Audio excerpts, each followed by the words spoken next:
Hai, Assalamualaikum dan salam sejahtera. Anda bersama saya Zulfikri Yusof dalam You Wartawan. Anda juga adalah wartawan edisi minggu terakhir Ramadan menjelang Hari Raya. Jadi kita nak bercerita bagaimanakah anda mengatur perbelanjaan anda untuk Hari Raya ini.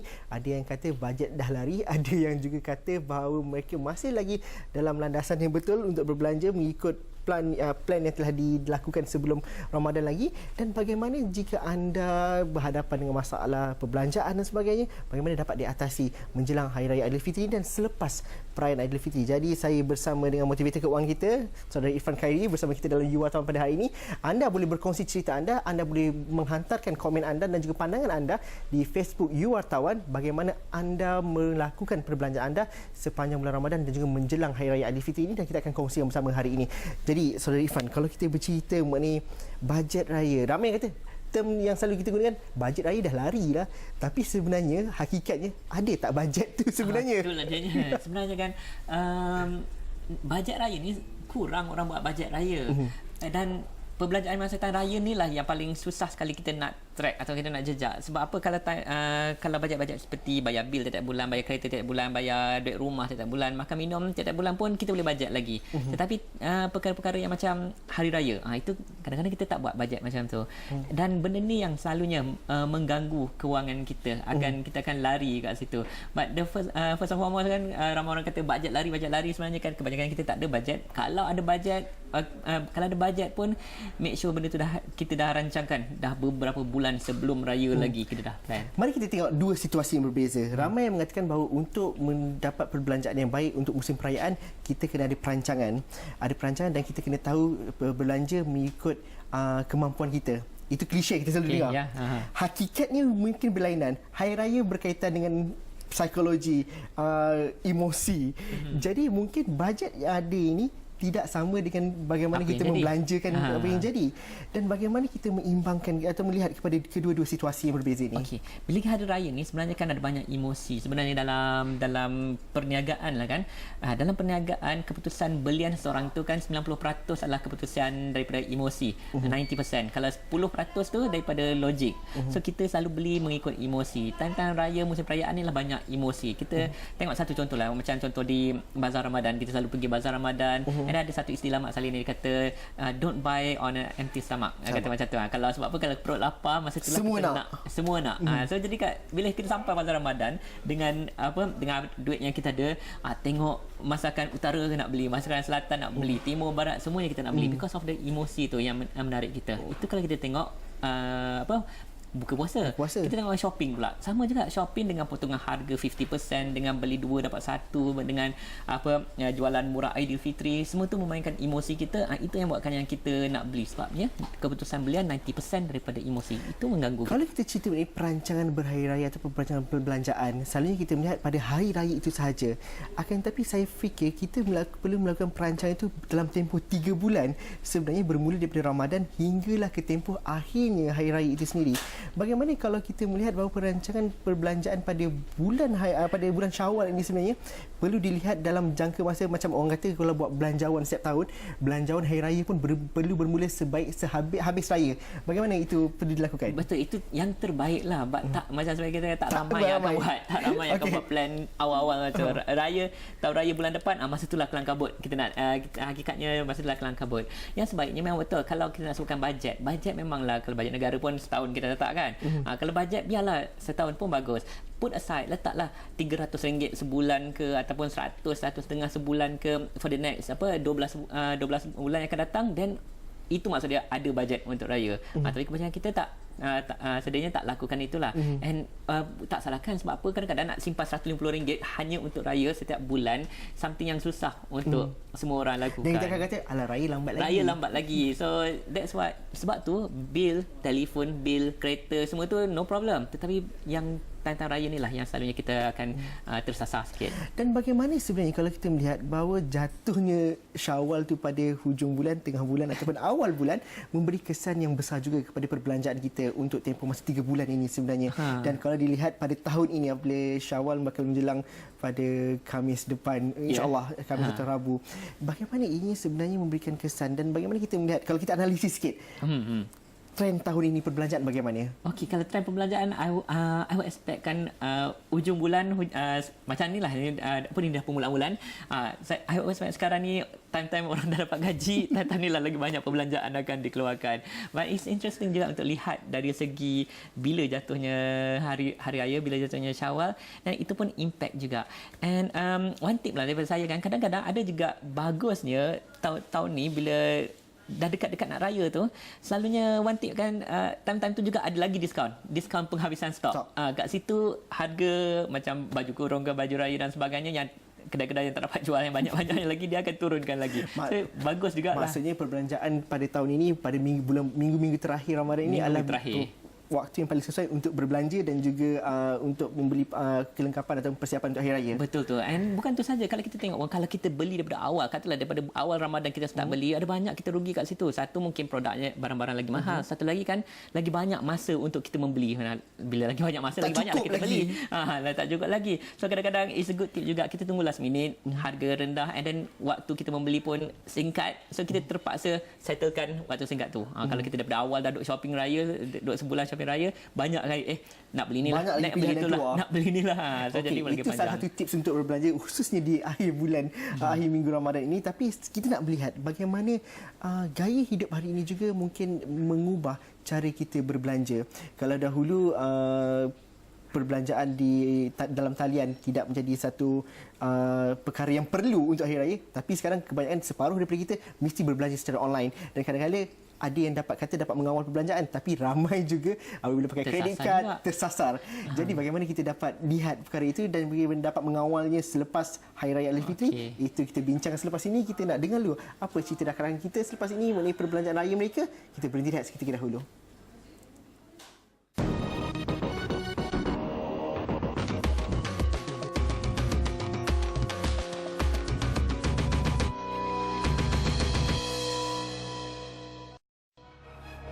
Saya tak beli baju raya, buat persiapan yang biasa-biasa je. Penekanan dari aspek keagamaan penting dalam hal ini, bukan saja berbelanja untuk Syawal, tapi berbelanja sepanjang Ramadan sebenarnya. Rancang perbelanjaan mengikut kemampuan dan elakkan pembaziran. Sebagai contoh, elakkan daripada memberi barangan yang berjenama dan mahal tapi kualitinya rendah. Jadi tak ada masalah. Okey, kita bertemu lagi dalam You Wartawan. Anda juga adalah wartawan. Hantarkan juga cerita anda bagaimana perbelanjaan anda sepanjang persiapan untuk Aidilfitri ini. Dan Irfan Khalil masih lagi bersama saya. Kalau kita bercerita, tahun ni mungkin ramai yang dah shopping online. Online, orang kata, ada yang kata, yang idealistik kata senang nak mengawal perbelanjaan. Tapi sebenarnya ramai yang tersasar. Tersasar jugalah online pun. Janji bila shopping tu dah tersasar lah kot, takutnya. And bila online, kalau kita kata musim perayaan ni emosi meningkat. Bila kat online kadang-kadang dia double meningkat. Sebab apa, lagi senang kita nak bayar. Kebanyakan pembayaran di online adalah secara kad kredit. Dan kat situ lagi lah sakitnya pula, kita tak nampak cash tu keluar. Kalau pergi kedai nampaklah juga kita duduk kira-kira duit. Kadang-kadang kita rasa sayang sikit. Tapi bila bayar guna kad kredit, kita nampak plastik saja. Lagilah pembelanjaan kita besar. Kalau kita tengok apa, cerita-cerita barat, apa dekat kasino sebagainya, dia orang judi kan, dia guna apa, chip ni. Kenapa guna chip? Because bila guna chip ni, orang tak nampak duit psikologinya. Again psikologi, again emosi. So bila kita guna kad kredit tentang musim perayaan, dahlah emosi meningkat. Itu pun satu lagi emosi bila kita boleh bayar dulu. Dan kat situ lagilah kita tak kira bajet tak apa, boleh bayar later. Kan? Kita tak rasakan itu satu masalah besar. Dan ramai juga mengingatkan bahawa orang wanita, golongan wanita lebih banyak berbelanja atau susah nak mengawal perbelanjaan semasa Hari Raya Aidilfitri berbanding dengan golongan lelaki. Saya tak nak jadi perbandingan begitu saja, tapi bagaimana kita boleh memahami situasi itu bagaimana? Okey. Secara general lah, kalau nak lihat hari raya saja memang boleh dikatakan memang betul golongan wanita spend lebih banyak daripada lelaki. Tapi kalau kita nak lihat, kalau katalah bukan hari raya lah, bukan hari raya, spending lelaki ni sebenarnya kan lebih banyak dia punya nilai dia berbanding dengan wanita. Hari itu saya pun berjalan-jalan juga dekat shopping kompleks kan. Adalah satu kedai ni kan, dia jual baju raya, baju wanita. Tapi saya tengok baju wanita about 80%, baju lelaki about balance 20% saja. Saya tanyalah orang kedai tu, kenapa bang? Kenapa sikit je? Baju lelaki ni nak pilih pun tak ada banyak kan. Dia kata sebab kuasa pembeli pada wanita. So dia punya kedai memang 80% more than that kot. baju wanita cantik-cantik, tapi baju lagi sikit je, satu rak saja. Pilihan tak banyak dan harga kadang lebih mahal sebenarnya. Sebab mereka pun tahu. Mereka pun tahu. Bagaimana perubahan gaya hidup hari ini sebenarnya memerlukan kita berfikir lebih panjang dalam perbelanjaan pada Hari Raya Aidilfitri. Saya mengambil contoh, kalau misal katanya dahulu golongan keluarga muda, keluarga generasi dahulu mungkin balik raya hanya balik ke kampung dan masalah untuk perbelanjaan situ dah diselesaikan dengan cara begitu saja. Tapi ada rakan-rakan yang dah berkeluarga, keluarga muda ini bila balik ke kampung, bila dalam 2-3 keluarga besar berkumpul di kampung, ada perbelanjaan itu diperlukan untuk mungkin menginap di hotel ataupun perbelanjaan itu perlu dikeluarkan untuk perkara-perkara lain dan perkara itu terkeluar daripada perancangan asal kita untuk perbelanjaan. Bagaimana itu dilihat dalam trend pada hari ini? Itu pun betul juga. Kalau kita tengokkan gaya hidup hari ini lah, kalau tengok saya pun rakan-rakan saya ada juga balik kampung duduk hotel, bukan lagi duduk rumah kampung kan. Sebab apa, anak-anak tak biasa dengan rumah kampung dan sebagainya, bukan macam kita dulu-dulu. And itu pun bajet akan of course bajet akan meningkat juga kalau kita tengok macam tu saja. Kalau kita tengok gaya hidup juga, duit raya RM1, RM2 dah tak main dah, tak laku dah. Kena at least RM5 ke, ada juga yang nak yang RM10 ke. Kat situ pun dah lari juga bajet kita. So again, time raya ni kan memang tinggi perbelanjaan, banyak perbelanjaan dengan hanya perancangan yang betul-betul ada bajet, dan itu yang dapat membantu. Bagaimana kita mendefinisikan bijak berbelanja sewaktu Hari Raya? Kerana perkataan bijak itu sendiri, ya Hari Raya kita takkanlah orang kata berkira pula untuk perbelanjaan Hari Raya. Dalam masa sama kita nak berjimat supaya memastikan bahawa kita tidak ada bebanan yang tinggi selepas Hari Raya. Jadi bagaimana kita mendefinisikan bijak itu? Bagaimana, apa yang perlu kita lakukan sebenarnya? Hari Raya tak lama lagi. Tak lama, ada beberapa hari lagi untuk Hari Raya kan. Katalah sebelum Hari Raya ni lah. Contoh, kalau kita sebenarnya pergi pasar Ramadan kan, kita bawa semua cash, kita bawa semua duit. Cuba try jadi bijak dengan hanya bawa cukup-cukup je. Contoh, sekali keluar bawa dalam RM20, RM30. Itu bajet. So jadi itu saja yang kita belanjakan untuk diri kita dengan keluarga kita. Dan itu one way of kita nak cuba bajet cara mudah kan. Kalau time hari musim perayaan dan sepanjang Ramadan, perayaan dan juga selepas Hari Raya, zaman sekarang kalau kita tengok gaya hidup dah berubah dan sebagainya, apa kata guna ada Android punya application, ada apa iPhone dengan application, smartphone, semuanya dah ada dah sekarang. You can kita boleh download aplikasi kewangan ni, banyak yang percuma, and then rancangkan kita punya kewangan, and take note setiap perbelanjaan kita buat, take note. Sama sekarang ni dengan yang advance yang free pun ada. Jenis kita kalau dah beli barang, contoh dah beli barang dapat receipt, snap dengan dia punya gambar, snap gambar, dia akan automatic klikkan, masukkan dalam kita punya app semua. So jadikan gunakan teknologi terkini. Sebab apa, gaya hidup dah berubah, then why not kita gunakan teknologi terkini ni juga untuk track kita punya spending. Jadi misalnya gaya hidup dan teknologi juga memudahkan kita untuk mengawal perbelanjaan kita sebenarnya. Betul. Dan bagaimana selepas ini kita nak bercerita dah raya, bajet memang dah lari, tapi kalau hari raya pada 8 hari bulan, 9 hari bulan tu, mungkin dalam tengah bulan mungkin short dah bajet tu memang dah habis. Bagaimana kita nak mengawal keadaan itu dan juga bagaimana kita dapat menyelesaikan perkara itu, mungkin kita nak bincangkan selepas ini. Kita berhenti rehat seketika dahulu. Selepas ini Saudara Irfan akan bercerita bagaimana kalau kita dah lari bajet menjelang akhir bulan dan menunggu gaji, ada penyelesaiannya. Itu perbincangan dalam You Tahun selepas ini.